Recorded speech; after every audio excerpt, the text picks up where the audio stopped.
அவர் உண்மையுள்ளவர் என்றால் அவர் அப்பொழுது அன்புள்ளவராய் இருந்த பொழுதும் இப்பொழுதும் அன்புள்ளவராய் இருக்கிறார். அவர் எப்படி வல்லமையுள்ளவராய் அப்பொழுது இருந்தாரோ இப்பொழுதும் அதே வல்லமையுள்ளவராய் இருக்கிறார். He is the same unchanging God. எப்பொழுதும் மாறாதவராய் இருக்கிறார். ஸோ அப்படிப்பட்ட தேவன் உங்களை ஸ்திரப்படுத்தி எல்லா தீங்கு நின்று என்ன செய்வாராம்? விடுதலையாக்குவார், காத்து கொள்ளுவார் என்று சொல்லுகிறான்.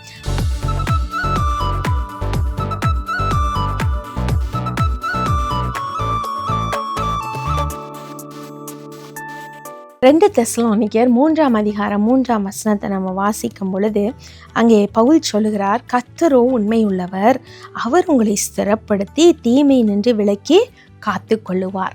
கர்த்தரோ உண்மையுள்ளவர். The Lord is faithful. உலகத்தில் எங்கே பார்த்தாலும் நம்ம உண்மையை பார்க்க போகிறதே இல்லை. ஆனால் தேவன் ஒருவரே உண்மையுள்ளவர். எதிலெல்லாம் உண்மையுள்ளவர்? அவர் சொன்னதில் உண்மையுள்ளவர், செய்வதில் உண்மையுள்ளவர், அவராய் இருப்பதில் அவர் உண்மையுள்ளவர். அவரில் எவ்வளவேனும் தீங்கில்லை. அவர் பொய் சொல்ல மனுஷன் அல்ல என்று வேதம் சொல்லுகிறது. அதனால் ஒரு வாக்குத்தத்தத்தை கர்த்தர் கொடுக்கிறார்னா அவர் நிச்சயமாய் அதை செய்து முடிப்பார். அவர் உண்மையுள்ளவர் என்றால் அவர் அப்பொழுது அன்புள்ளவராய் இருந்த பொழுதும் இப்பொழுதும் அன்புள்ளவராய் இருக்கிறார். அவர் எப்படி வல்லமையுள்ளவராய் அப்பொழுது இருந்தாரோ இப்பொழுதும் அதே வல்லமையுள்ளவராய் இருக்கிறார். He is the same unchanging God. எப்பொழுதும் மாறாதவராய் இருக்கிறார். ஸோ அப்படிப்பட்ட தேவன் உங்களை ஸ்திரப்படுத்தி எல்லா தீங்கு நின்று என்ன செய்வாராம்? விடுதலையாக்குவார், காத்து கொள்ளுவார் என்று சொல்லுகிறான். பவுல் சொல்லும் பொழுது இந்த ஸ்திரம் என்கிறது விசுவாசத்தில் ஸ்திரப்படுகிறதை குறித்து, தீமை நின்று ரட்சிக்கப்படுவதை குறித்து சொல்லுகிறார். அப்போ விசுவாசத்தில் ஸ்திரப்படுகிறது கடினமான ஒரு காரியம். நம்ம டெய்லி ஆலயத்திற்கு போகலாம், டெய்லி ஜெபம் பண்ணலாம், டெய்லி பைபிள் படிக்கலாம், நிறைய பிரசங்கங்கள் கேட்கலாம், பாடல்கள் கேட்கலாம், ஆராதனை பண்ணலாம். ஆனால் நம்முடைய இருதயத்துக்குள்ளே ஒரு சின்ன டவுட் வந்துட்டா கூட அந்த மன சந்தேகம் இருக்குது இல்லையா, அந்த சந்தேகம் உடனே நம்முடைய விசுவாசத்தை ஆட்டிரும். எப்படி சந்தேகம் வரும்? நிச்சயமாகவே இது நடக்குமா? நிச்சயமாகவே ஆண்டவர் சொல்லியிருப்பாரா? எல்லாரும் அப்படி இப்படி சொல்கிறாங்களா, இப்போ பரலோக நரகம்னு ஒன்று இருக்கா இல்லையா, இது நடக்குமா நடக்காதா அப்படின்லாம் பல விதங்களில் சோர்வுகள் வந்துடும். விசேஷமாக நம்ம சுற்றி இருக்கிறவர்கள் எல்லாரும் ஆண்டவரை அறியாதவர்களாக இருக்கும் பொழுது இந்த சோர்வு சீக்கிரமாக வந்துடும். ஒரு சகோதரி சொல்லும்போது சொன்னாங்க, நான் ஜெபம் பண்ணுறேன், பைபிள் படிக்கிறேன், ஆனால் வீட்டிற்கு வந்த உடனே என்ன ஆயிடுது, நான் வீட்டுக்கு வேலை முடித்து வரும் பொழுது அது நடந்துச்சு இது நடந்துச்சுன்னு எல்லாரும் சொல்லுவாங்க.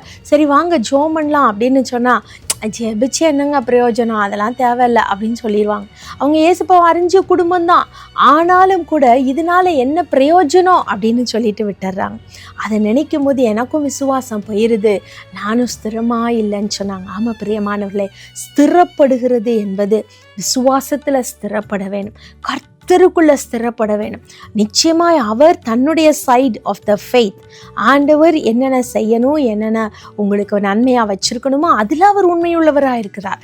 அப்போ நம்மளும் உண்மையுள்ளவர்களாக இருக்கணும். ஆண்டுகிட்ட கேளுங்க, ஒவ்வொரு நாளும் கேளுங்க, ஏசப்பா நான் விசுவாசத்தில் ஸ்திரப்படணும்ப்பா, நீங்கள் உண்மையுள்ளவர்களாக இருக்கிறது போல் நானும் உண்மையுள்ளவர்களாக இருக்கணும் இயேசு சுவாமி, உம்மிடத்தில் உண்மையுள்ளவர்களாக இருக்கணும்னு சொல்லுங்கள். அப்பொழுது இந்த ஸ்திரம் உங்களுக்கு வரும். உங்களுக்கு எல்லா தீமையை நின்று உங்களுக்கு ரட்சிப்பும் வரும்.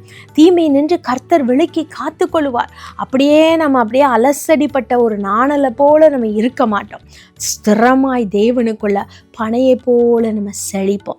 நீங்கள் நீதிமானை குறித்து எழுதும் பொழுது பைபிளில் எல்லா இடத்துலையும் பாருங்கள், நீதியுள்ளவன், கர்த்தரை நம்பிக்கையாய் கொண்டிருக்கிற மனுஷன், கர்த்தருடைய வசனத்தை கேட்டு நடக்கிற மனுஷன், இவங்க எல்லாரையும் பாருங்கள் ஒரு பனை மரத்துக்கு ஒப்பிட்டு, ஒரு கல்லின் மேலே கட்டப்பட்ட வீட்டிற்கு ஒப்பிட்டு, அல்லது ஒரு நீர்க்கால்களின் ஓரத்தில் நடப்பட்ட ஒரு மரத்தை போல் இருப்பான்னு சொல்லி ஸ்திரமாக இருக்கிற ஒரு ஆப்ஜெக்டை குறித்து தான் அங்கே கம்பேரிசன் ஆண்டவர் பண்ணியிருப்பார்.